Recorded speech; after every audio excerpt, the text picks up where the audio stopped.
So in this episode, this next video, we are going to talk about something like really interesting. I think most people coach with a goal in mind, especially at the ACC level. And of course, that also still is important when it comes to professional or master level. But then the thing about this is the focus is never just on the goals, right? There's always something behind why a person wants to achieve a certain goal. And a goal is but a very tangible way of expressing it. And sometimes it comes across as like just something a person's trying to achieve. But what's behind all of that? What's their meaning, purpose behind that? And how does it bring alignment to a person when they can achieve that? And that's what we're interested to find out or talk about in today's episode, today's video. So the topic for today is meaning, purpose, and alignment, coaching beyond goals. It's about teaching you coaches on how to guide clients beyond performance objectives into deeper inner alignment. Because for everything that we choose to do, there's a reason why we choose to do it. And what you're seeing as a coach is but the form that it takes. But what we are interested in is to tap more into the essence of the client, right? In terms of like what really is their inner alignment, identity, and purpose that they want to drive out there. If we look at the world of today, maybe 10, 20 years ago, most people seek something more tangible, more monetary, more material. But the generation of today is very different. If we're talking about the Gen Zs or even the Gen Alpha, they, to be honest, don't really give a shit about the goals that they are hitting or the money that they're getting from it. Instead, what's becoming more apparent that's important in the world of today and of the future is a lot more around what's the meaning and purpose of what I'm doing. Is it bringing me fulfillment? Do I feel aligned in what I'm doing? Does that bring out my authentic self? These are bigger questions that have become important and will continue to take the center stage moving forward. So as a coach, that's where you need to start learning how to bring a client to that place, and that's where you value add. Because most people, when they come to a coaching session, they have no idea, like they want to go, but what do they really want it for? They can't really articulate. It's like, why does a person want good health? The goal is never just about good health. There's something that they want out of this good health. And I ever had a client who told me that I want good health. What's wrong? I just want good health. But when we unpack deeper into that, what that client really wanted is she wants to be around long enough to see her daughter get married. And that was what's behind that, right? So everything has a deeper essence to it, and it would be very shallow to just say that, okay, these are clients' goals, these are the 8 or 12 or 14 domains of life, so let's go into that and let this goal be the be all end all. But we know that life is never that way, right? So there's a lot around how do you get to that level with a client. You actually need to work on these two competencies. The first one is competency 6 on listening actively. How do you listen beyond what the client is saying to discover what is that deeper meaning, purpose, and essence? And competency 7, how do you evoke that awareness to help them to access that essence within? When you can actually get that, whether at a professional or a master level, you become very powerful. Right, so the first aspect we want to talk a little bit about is beyond goals. At which point do goals stop being useful in a coaching conversation? To be honest, when you focus on goals in a coaching conversation, it makes everything very functional, very structured. It gets a person somewhere they can see the tangible outcomes or results that they get.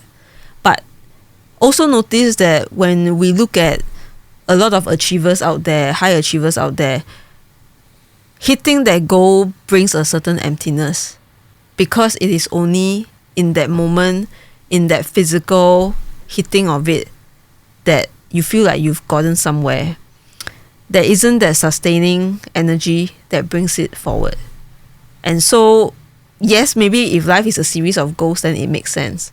But the thing is, what really is behind all this, right? So goals stop becoming useful in a coaching conversation when you realize that the client stops feeling motivated to move forward. What do I mean when I say that? If you have already coached like 10, 20, 30, 100 clients, by now, you probably would have seen occasions where a client was initially motivated to get work started. But then at some point in the journey, they begin to slow down. They stop feeling like they want to do it, or maybe they start making excuses to even do it. And in certain cases, you have clients who set those goals, but then actually deep inside, they don't believe they can achieve it. Right? So then goals just become a thing that a client set. But they all have varying motivations to get there. They all have varying narratives that they run to stop themselves from getting there. So when you see that happening, you know that the goals are not working anymore. And that's why in coaching, we always say, don't just work with the clients to get to their short-term goals. Go big, go far, dream bigger, find out what their deepest dreaming is, so that with that, there's that deep connection and alignment. It also allows them to want to come back into themselves to align to what this goal is really about. So you start big, you start deep, and from there you scale it downwards or backwards into something that's more tangible, that's a goal. So then the goal is only a representation. It's not really the big picture as is. And then the next question you might be asking is, how do I sense when a client's goal is actually a distraction from something deeper? So it goes back to the example I gave earlier. The mother wanting better health to spend with the child so that she can be there for the child when the child gets married. But then the question is, why is she planning or plotting so far into the future?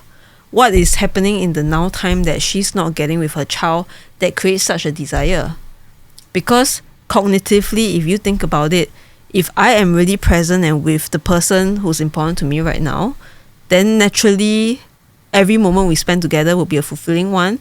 And even when that person is no longer around, you've had a good time, you've connected, and whatever that was lived out was as good as you could have. So then there would have been no need to look beyond, above, and so far into the future for that.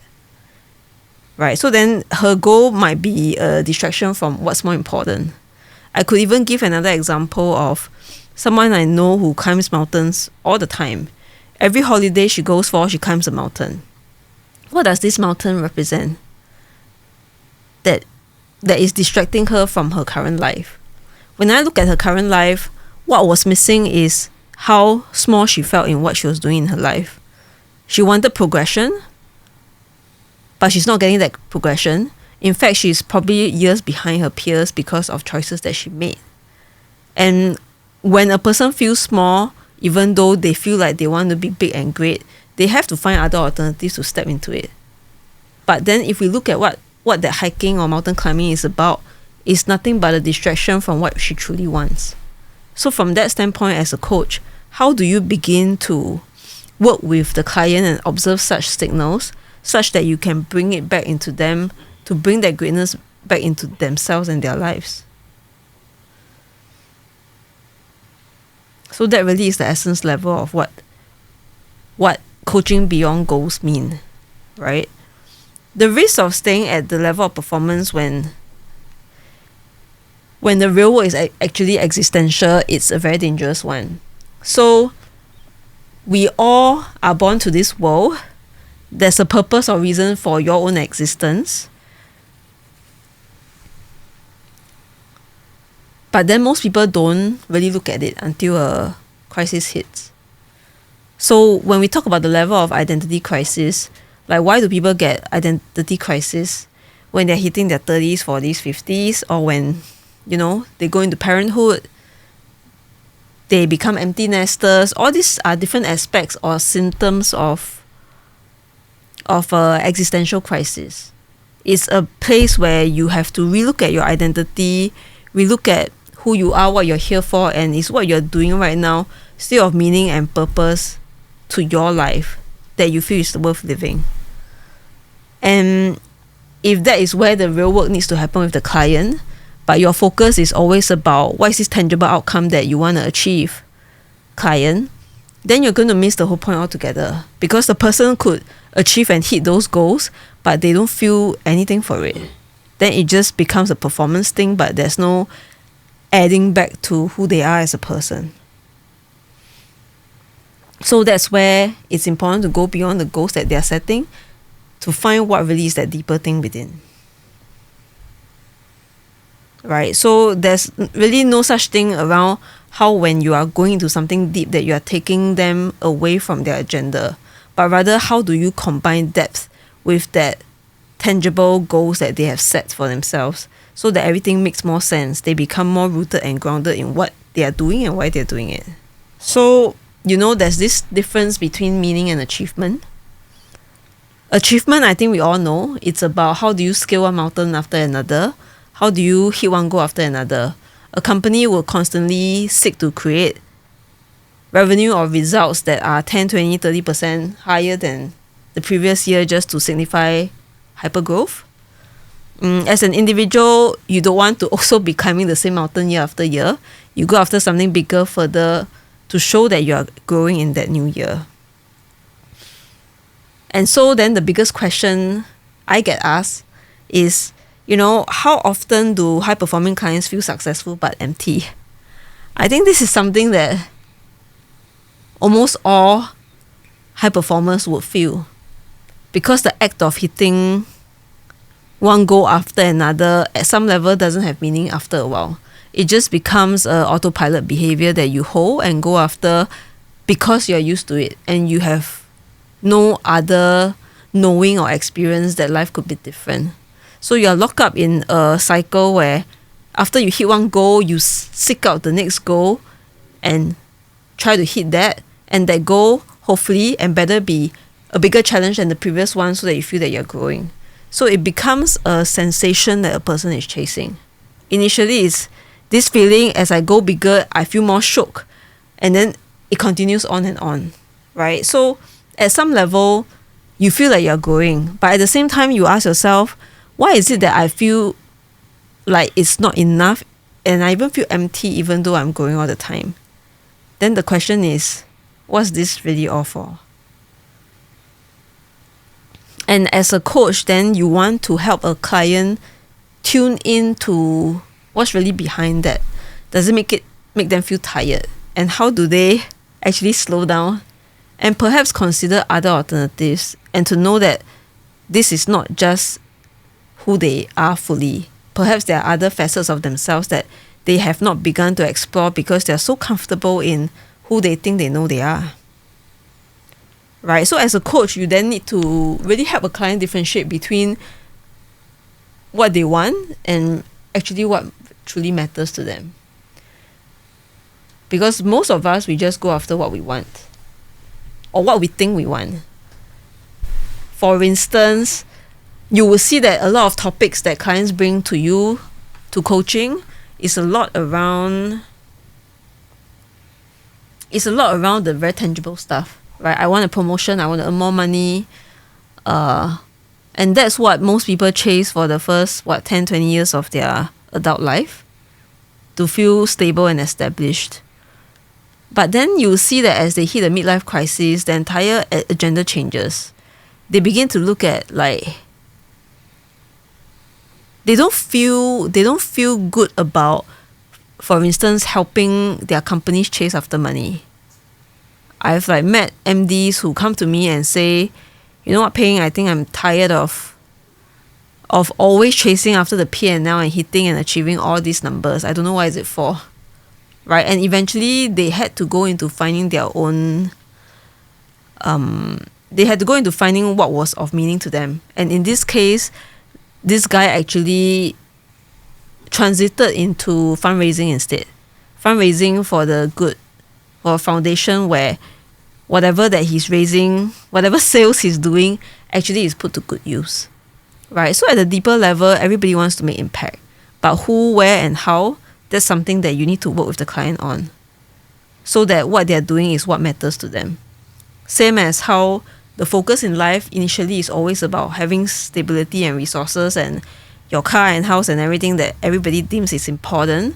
But when crisis happens, all this falls away. It becomes something that's unimportant. Instead, what you are really focused on would then be the relationships around you. How you're connected to yourself, to people around you. So then it's really about helping them to go back to what's important to them. So I'll give an example of a client that I worked on before.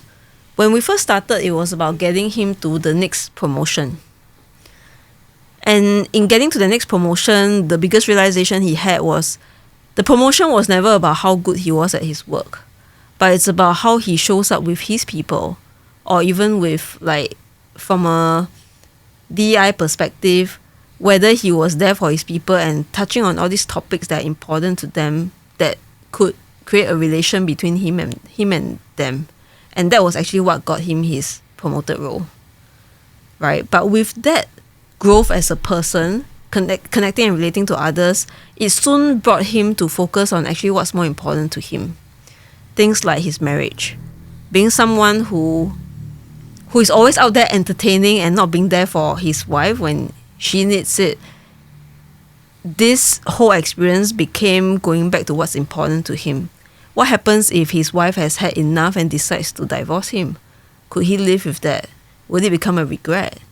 And that was what he realized that could possibly happen, and that was also what got him to start working on his marriage. And after marriage came family, right? My kids are also equally important. I've not been spending time with them since they were a child, and now they're growing up too fast, and I regret for not having been there at the most important moments when they're growing up, when I could connect with them. So that itself became the next topic of exploration. So you will see that for most people, when they start working on themselves in coaching, they start working on the external stuff first, and then they start moving into the relational stuff. And at some point, it becomes how they see and relate to themselves. So it has an inward movement, and that inward movement also helps them to see what's that meaning, purpose, and alignment to their lives. And that's how you work with them towards what they want versus what truly matters to them, and find that alignment in between.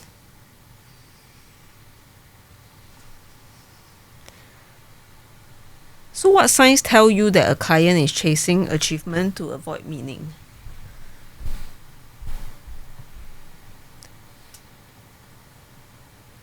I think the signs that a client actually gives to you to tell you that they are only chasing after achievements is when you've been working with them for a while and everything is all about what's achieved. There's no connection to the journey. There's no care for the people around them. The focus is only on the goal itself. And that is where they also stop seeing themselves in the picture. There's just this relentless chase for the goals itself. And that actually is an unhealthy obsession.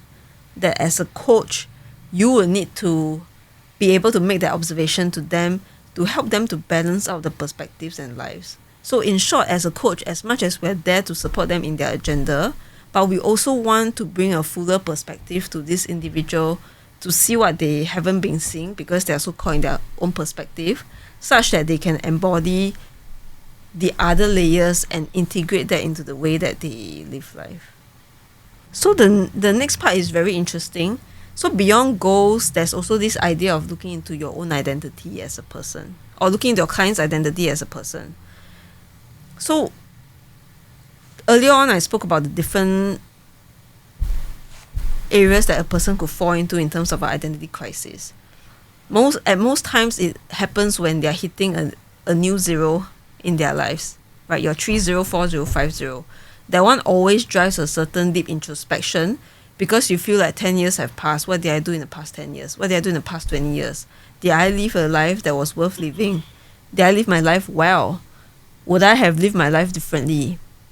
So the person I was coaching earlier on that I spoke about that initially worked on promotion, then marriage, then family, he actually was going through a season where he was hitting his 40s and this entire experience made him recalibrate the way he lived. At some point, he just stopped entertaining and drinking. He started becoming very fit and healthy. Purely because he knows that the life he wants moving forward is no longer about what the past 10, 20 years was about, but rather that deeper meaning and that sustainability that could help him live life with fulfillment.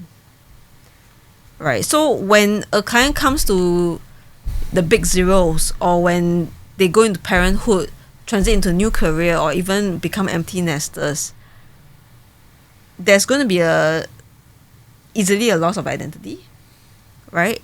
And they might even feel lost. They don't know what they want anymore. There's some confusion. So as a coach, what do you really work on? What do you look out for? How do you get a client there?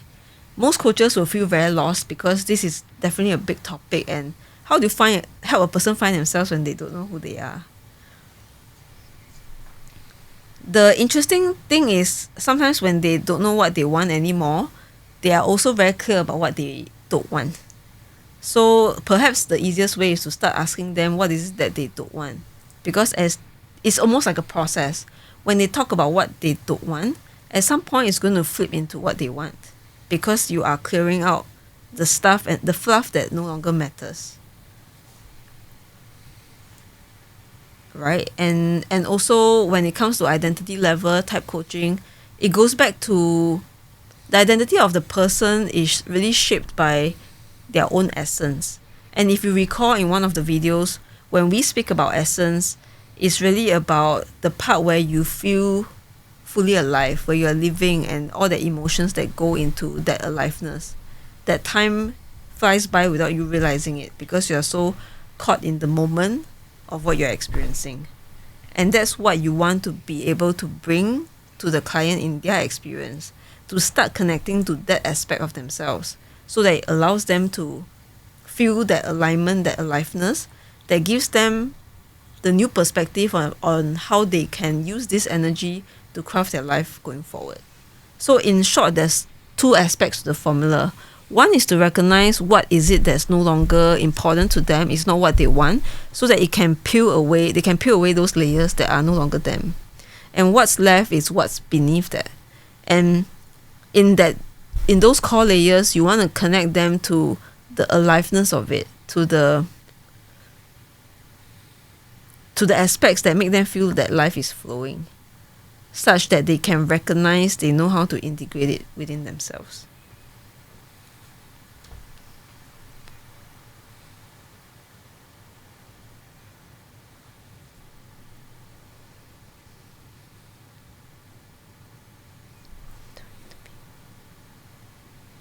So as a coach, I think what you need to start to work on yourself when it comes to doing this kind of coaching beyond goals, coaching on identities, one of the things that you need to look into is yourself. Like, are you somebody with depth? How do you know you have depth? Are you comfortable when a client goes deep and talks about stuff that you feel maybe is out of your depth? If there are aspects when the client goes deep and you feel that you can't handle, then it means that you probably need to work on your depth, right? Because then when you are not deep as a person, you can't go deep with the client. And when you're not going deep with the client, then you can forget about, really shifting the work with the client into being level. What do I mean by that? Earlier on, we started off talking about goals. In terms of realizing goals, it's really about steps you take to realize those goals. It's a lot around doing. What are you doing? What do you need to do and be done so that you can get to the goal? But then, is that really what this is about? Because if it's about just taking action, then why does a client need a coach for? It's mostly because of what gets in their way of doing. And what gets in their way of doing cannot be resolved by talking about what needs to be done. It has to go back to a deeper level of who they need to be in order to manifest what they want as outcome. And who are they not? And if there's a certain being that they need to be in order to achieve this, what is the gap between how they're being now versus who they need to be? And it's about shifting to that level of work, that level of exploration, that we can then talk about what it means to coach at the deep PCC level or even MCC level.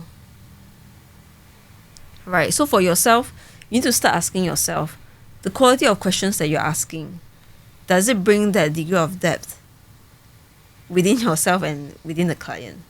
Do you feel like your questions bring the client deeper into another level of exploration that is surprising to them, that they never knew that they had within them. Right? Or do you notice that the kind of questions you ask tend to be more on the what can you do?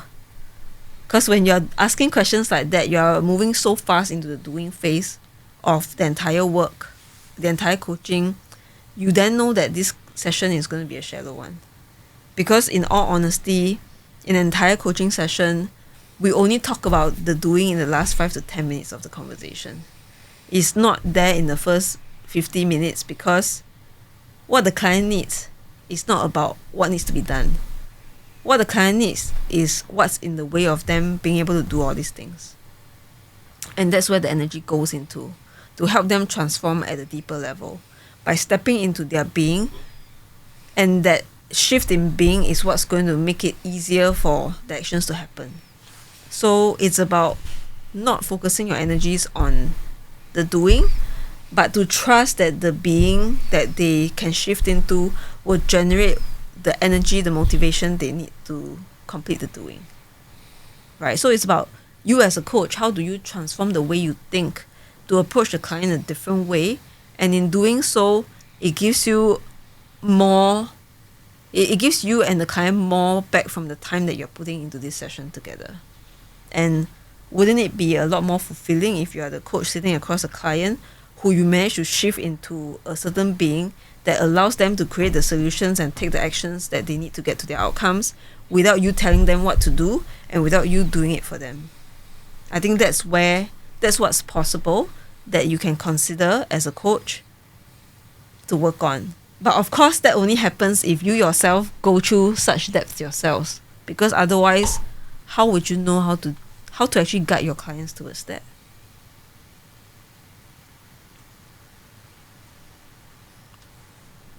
And so, there's this interesting aspect that maybe Ming, it would be good for you to weigh in.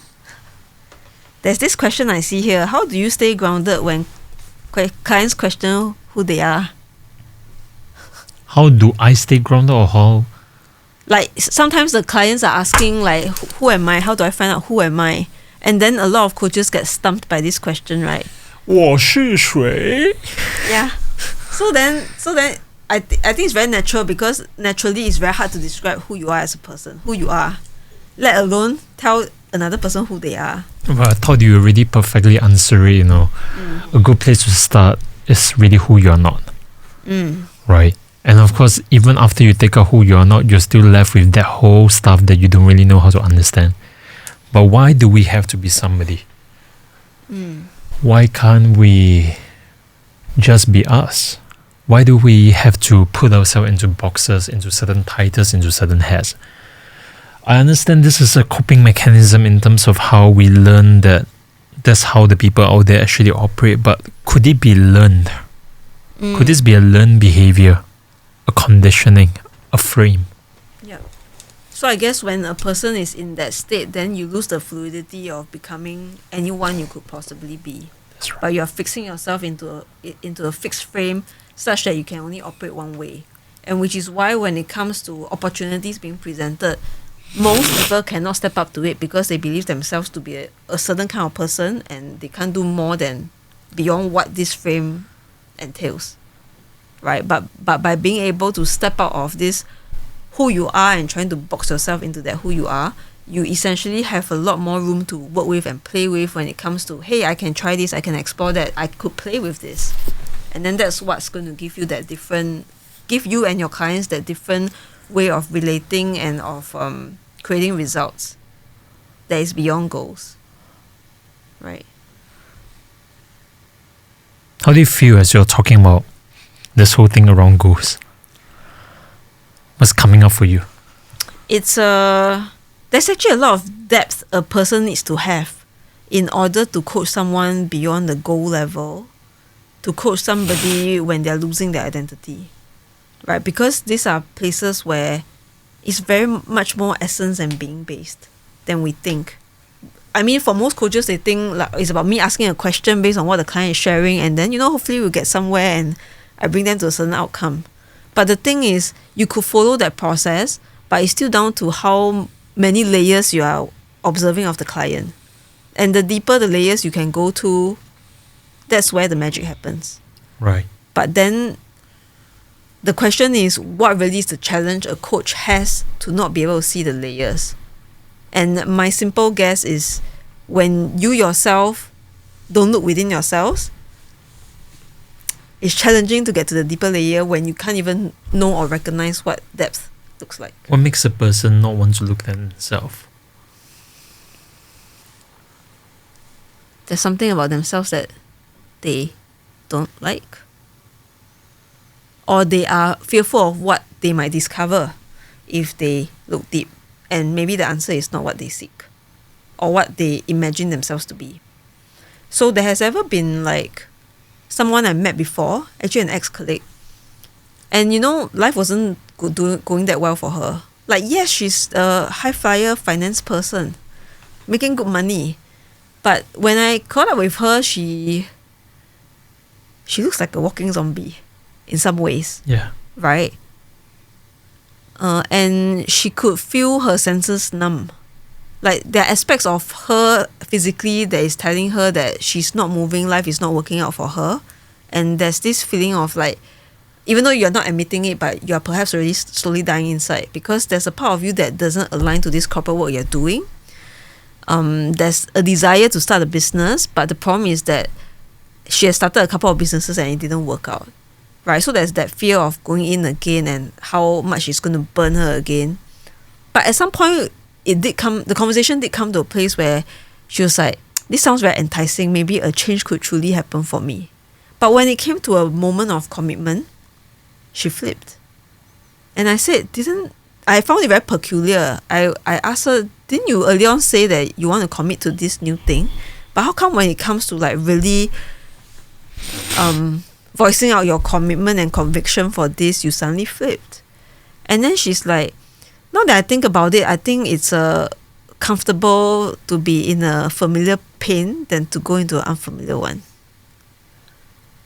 Right? And then that tells me how change can be so challenging. Because you don't know who you're going to be if you are not going to be who you are right now.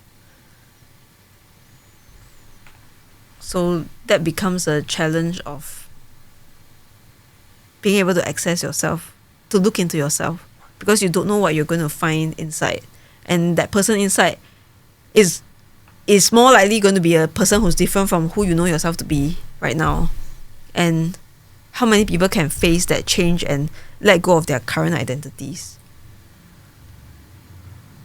How many of such cases you have dealt with? How many? I think a few, when they meet their edges and decide that, I think it's better to stay in a comfortable place. Right. I mean, when you are an agent of change or transformation, when people see you, they're in short confronted to face themselves because you become a mirror, right? But then it also means that it's in that moment they choose whether this is something, like whether they step onto their path of greatness, of what they're meant to do, or do they continue to cruise in their lives that they have always had been and then finish life that way. Perhaps they think that it's comfortable and they don't realize the misery of it. Because when you feel miserable for a long time, it can feel comfortable. You no longer feel misery for what misery brings. Right? And that's the irony of like when a person is in enough pain, they don't realize that they're in pain. They realize that, actually, this is okay. It becomes a cage that you're comfortable with. And such that when you try to help them, you notice they start fighting you. Yes. It's a form of addiction, isn't it? Yes. Addicted to a cage that they have spent their entire life in. Yeah. And I think that brings in like what you are known for in terms of, getting people to look at the prisons they put themselves in and also how to break out of that. Right, so advertisement, if you would like to break your prison, please contact us today. Right, but on a serious note, I was just wondering, want to bring this to a whole new level? Sure. Right, how are they a reflection of you? How are they a reflection of me? That's right.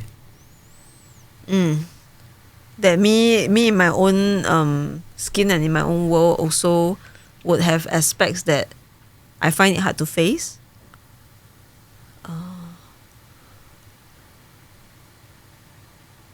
Because I'm so used to sitting in that conflict. That conflict feels familiar and I feel familiar doing it. That I don't realize that, hey, actually this is no longer working for me. Right? So if I were to give an example, the most recent one would probably be realizing that, I'm always trying to protect people on both sides, but then I end up in a worse off position.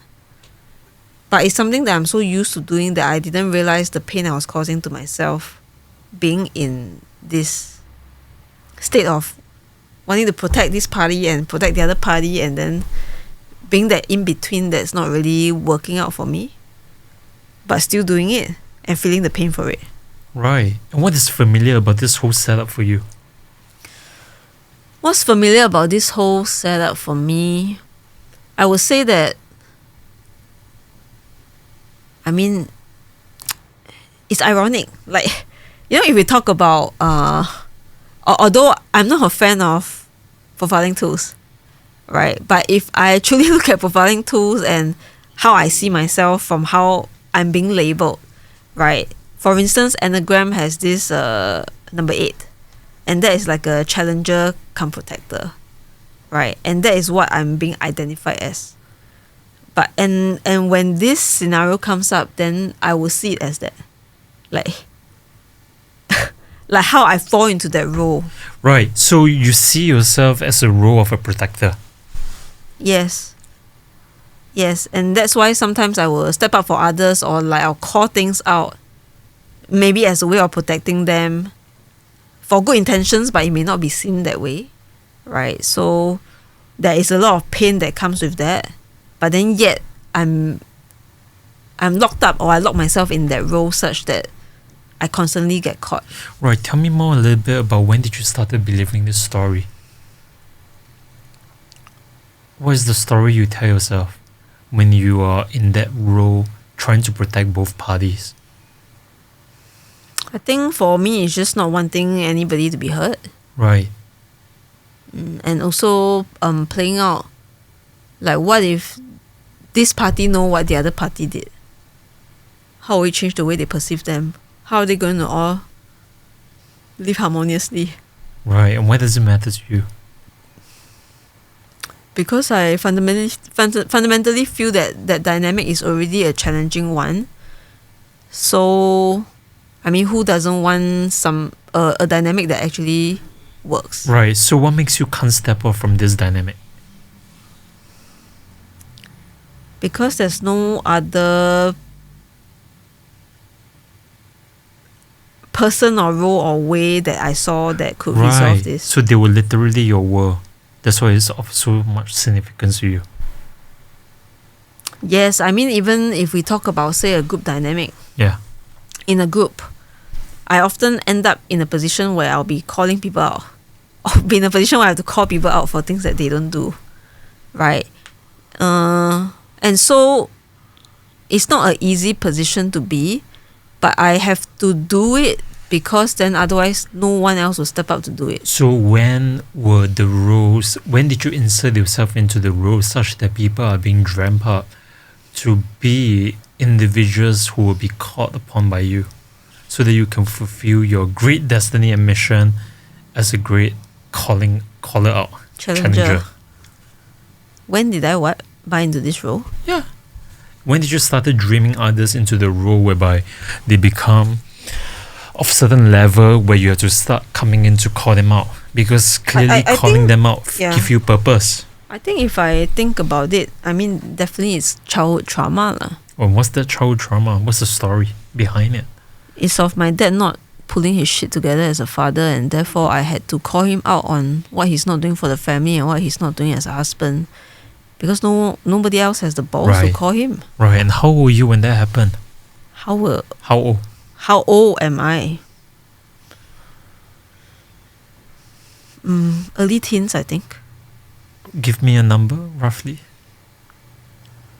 Between 12 to 14. Between 12 to 14, you had to step up into an adult role to call an adult out for not fulfilling his role Yeah. as a father or as a husband. Earlier you mentioned that. Yes. Like knowing that different people could be vulnerable and something needs to be done. Otherwise, it's like having your boundaries crossed all the time. So then that part of me just became... Right. And who are the individuals in your family, because you brought up family, whose boundary will cross all the times?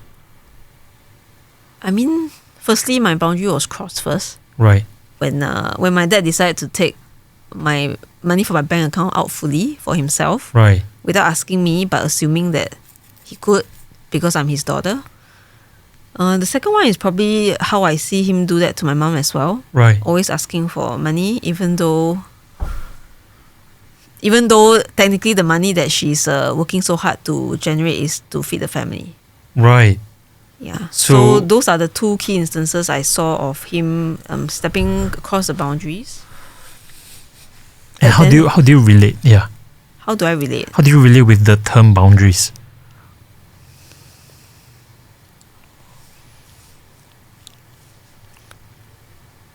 If I look at how I respond as a person, then it means that it's harder for people to get close to me. Because I'll find it harder to trust them. Mostly. So everybody around you is like your father? Presumably, even though the adult you knows that that's not true. Yes, I feel like it's almost like my body's way of protecting me. So like for instance, people who know me knows that like you don't anyhow help paying. You don't anyhow? Like some people are huggers, Right. they're very generous, they see you or they'll hug and kiss Right. you. But then when it comes to me at some point in my life, it's always been unless I'm familiar and comfortable with you, I don't think you should step anywhere close. Did you ever hug me before? No? You sure? Because I seem to have a vague memory. One time. I don't recall at this moment. Right. Right. Fascinating. So boundary becomes wall Yeah. that keeps people away. Yes. Because if you let them in, they will corrode what's inside.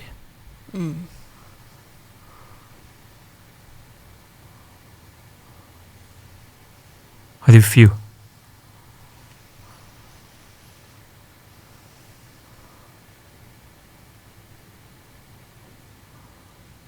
I mean, what I'm present to are the walls that I built around me so that people can't get close. So I guess aside from protecting others, I was also protecting myself. Why do we need walls? Why do we need protection? Let's go into even more fundamental. Because we're expecting an attack to come in all the time. Which means in your life, you're constantly dreaming of attacks. That's why you always have to look out externally. Because the attack always, from your story of your childhood, it always comes from the outside. That threaten your safety. Yeah. I mean, it's the same also for my childhood dream, right? What do you mean? In childhood dream, the dream of being chased. Right. Somebody coming after Right. us. It's always somebody coming after, attacking, an attacker coming after you guys, and you're always running away. Well, we're in the car running away. Right. So you're always running away. Yeah. You're In that always dream, running yes. away. You're always putting walls, moving. The attack, got so amplified now that you have moved out of the walls. You have to find another vehicle to run away from. Right.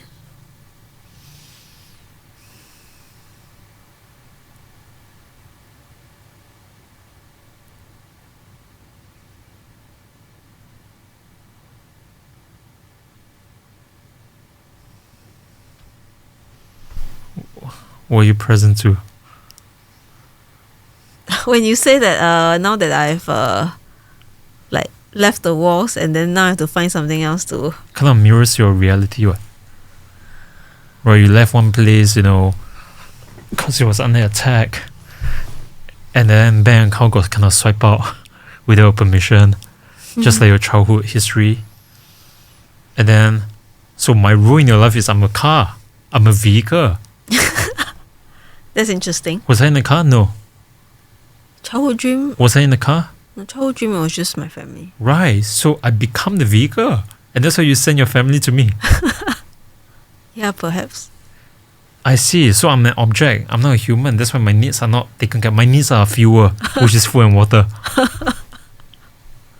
Isn't it fascinating the things that you give me? They're all related with the fundamental needs. Okay, I didn't see it that way. Interesting, isn't it? How that whole same childhood dream, it just keep getting bigger and bigger. We just put people into the roles. Without that connective awareness, like you say, you didn't know for a moment what you were talking about. And then it kind of make perfect sense. If you really trace it back. But, there's a lot of detachment that happens. We're not fixated about the meaning of it. So sometimes to see something, we have to take a step back. Yep. Right? Why do we tell ourselves those stories? When do we start believing that's true? When did you start believing that somebody outside will come and attack? Was it something that your father did? Or was there like an external party that comes in? I found this fascinating. I had to ask you.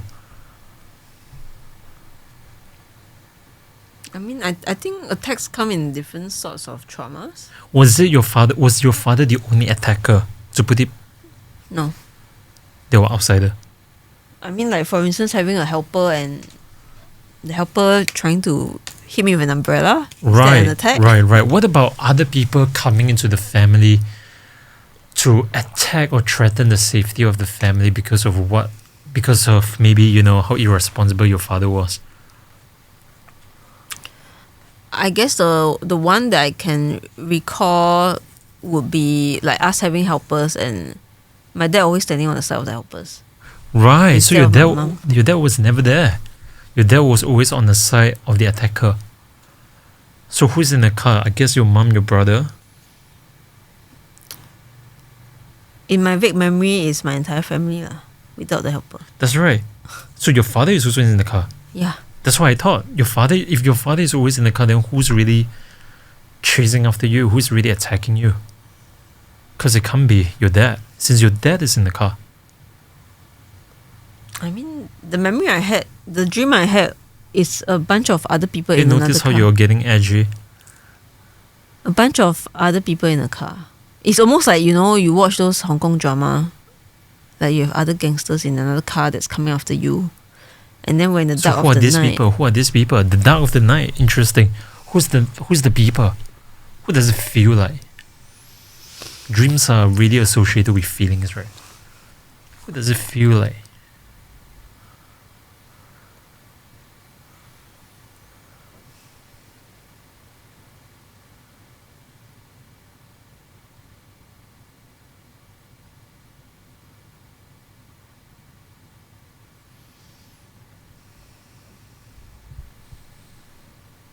It doesn't feel familiar at this moment.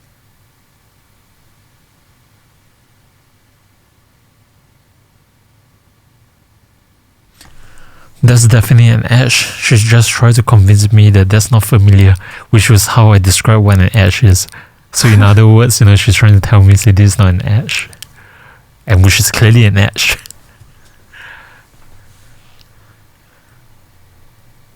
And how do you think they will attack you by car? Chasing by car lah. Don't know yet, because in the dream they didn't catch up yet. They never catch up yet. Yeah. But what happened? What if you, if let's say, what if you stop running away from it? What if you let it catch up to you? What's going to happen to you? Just visualize or imagine a situation where they just catch you. Then what?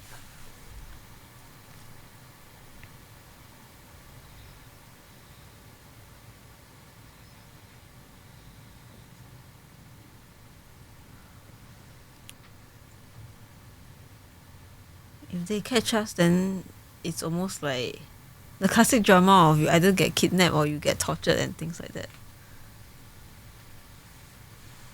That's what's coming up for me. What would be kidnapped? What would be kidnapped? Ask lor. But for what? I'm not sure. Tell me about the us.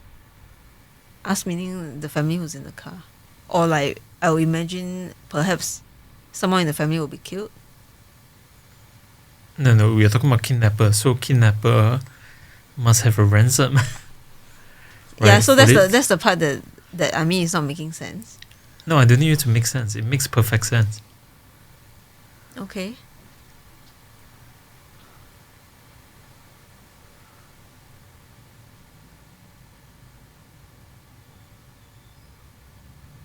There must be a triangle, right? So there's a kidnapper. There's a kidnapper is also a chaser. There's also a runner. There must be a ransom. Ransom. So what will be taken away?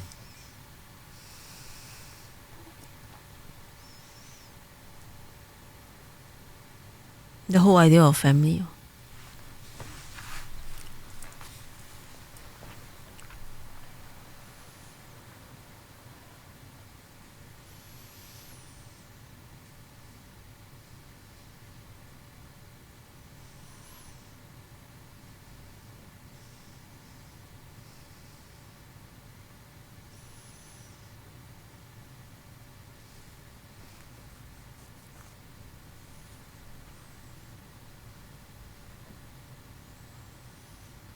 That's interesting.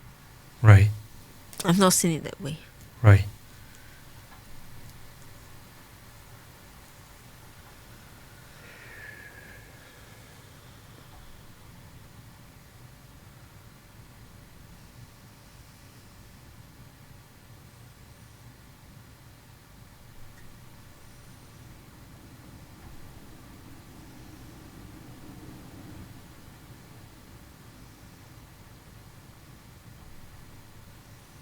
Yeah, so perhaps the whole thing around protecting or even challenging is to keep things a certain way. So that what it represents doesn't get disrupted. That's right.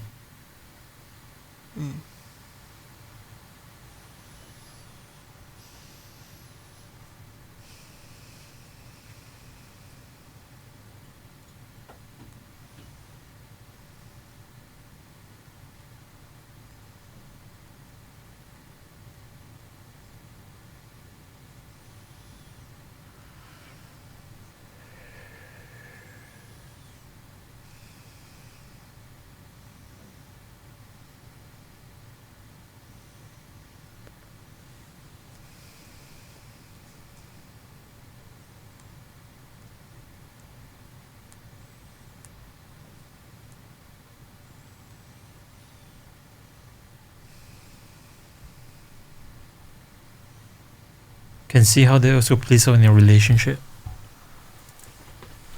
where you constantly have to be the one that's being chased, which means you're the runner. You're always running away from something.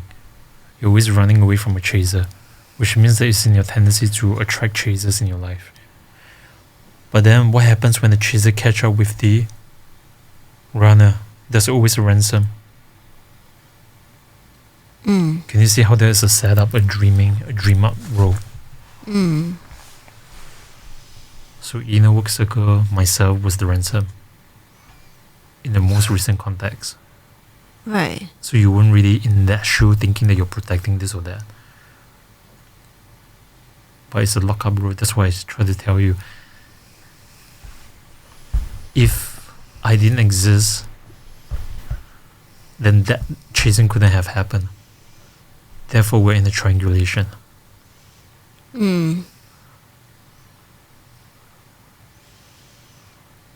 That's why they are not really after you. They're after the ransom. They're after the ransom to exchange for you, which means trouble. Can see that? Yep. Of the same thing that you just work on in the same. Yep. You do? Yeah. You know now what they're really after?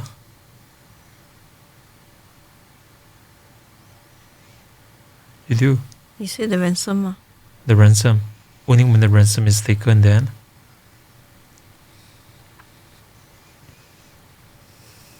David also wasn't it? Sorry? David also wasn't it? Yeah. Why did It just doesn't make sense. The- As much as But it makes perfect sense. Why it keeps happening in different way. Right? The most impossible things that we could imagine happening happen. And those are just symptoms. They were after the ransom. I told you already, we're building something full of power and full of consciousness, and people want it. People want to be a part of it because they're not owning their personal power, they're not doing their work. People will still lie, cheat, and kill to even keep their patterns alive.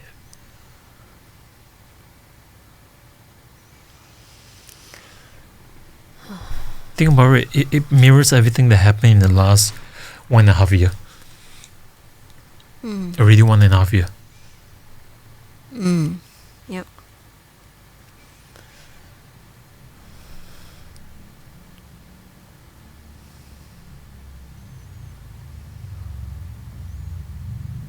This is like manifesting a childhood dream. That's right. That's right. We're constantly manifesting our childhood dreams. We are constantly manifesting. So when people say that they're poor, they're not manifesting bullshit. They're manifesting poverty. So where in their life were they programmed that way? So that's right, it's a lock roll. So if you can free yourself from the lock roll, then options become possible. Option becomes probable. Yep. Yeah. So I guess when it comes to coaching beyond goals, it's not just about that. I mean, it's not just about the identity and depth. Yeah. You go with a person, but also what's happening in their dreaming. Right, the And how stories is they that- don't tell. Yeah, and how is that also acting up in their lives?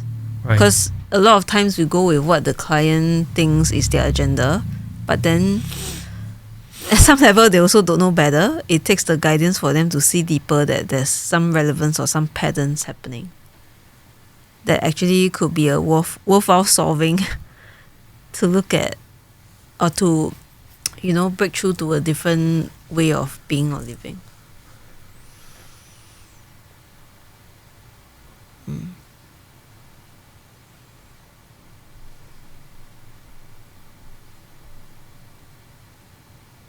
Take a moment.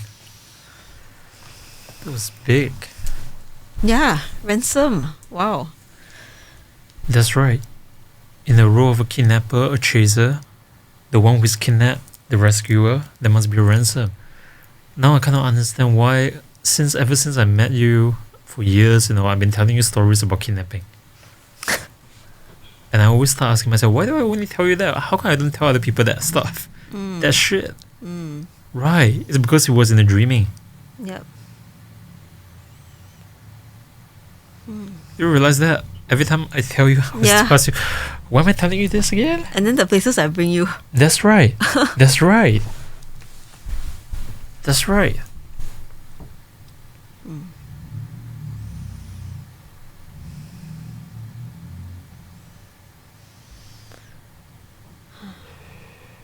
Interesting. What is? The discovery of a ransom. Right. You thought it was going two-way. There was always a third way. I mean, yeah, in my dreaming, I never saw the other, like what you just said. Right. So the ransom was the family. No, the fear of the destruction was the family itself.